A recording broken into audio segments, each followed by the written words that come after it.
Hi friends, ஷாሎም to all. எல்லாரும் எப்படி இருக்கீங்க? Happy friendship day to you all. என்னடா இது சண்டே விஷ் பண்ணாமல் இன்னைக்கு பண்ணுறேன்னு பார்க்குறீங்களா?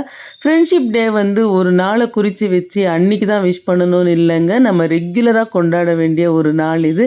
நல்ல நண்பன் இருக்கிற ஒவ்வொரு மனிதனுமே பிளெஸ்ஸிங்கான பர்சன் இந்த உலகத்தில். எந்த உறவு வேணாலும் நமக்கு துரோகம் பண்ணலாம், எந்த உறவு வேணாலும் நமக்கு இல்லாமல் இருக்கலாம். ஆனால் ஃப்ரெண்ட் இல்லாத ஒரு மனிதன் கண்டிப்பாக இருக்கவே முடியாது. உங்கள் ஃப்ரெண்ட்ஸுக்கும் நீங்கள் விஷ் பண்ணியிருக்கீங்களா? என்ன பண்ணீங்க, கிஃப்ட் பண்ணீங்கன்னு கமெண்ட் பண்ணுங்கள். இன்றைக்கி லாஸ்ட்டாக ஒரு வீடியோவில் சொன்ன மாதிரி க்ரீன் டேவாக மாறிடுச்சுன்ற மாதிரி இன்றைக்கி ஒரு ஆரஞ்சு டேவாக மாறிடுச்சு. மார்னிங் இப்போல்லாம் காஃபி, டீ, பால் அந்த மாதிரி குடிக்காமல் ஃப்ரூட்ஸு, ஸ்ப்ரவுட்ஸ் அந்த மாதிரி எடுக்க ஆரம்பிச்சிட்டோம். பப்பாயாவோட டே ஸ்டார்ட் பண்ணேன். பசங்க கேசரி வேணும் டிஃபனுக்குன்னு கேட்டாங்க. சரி, அவங்க விருப்பத்தின் போல் அதையும் செஞ்சுட்டேன். பிளெயின் குருமா செஞ்சேன். நைட்டுக்கு வந்து சப்பாத்தி செய்யணுன்றதுக்காக இப்பயே பிளெயின் குருமா செஞ்சு வச்சுட்டு கேசரி சாப்பிட்டு ஆஃபீஸ் கிளம்பியாச்சு.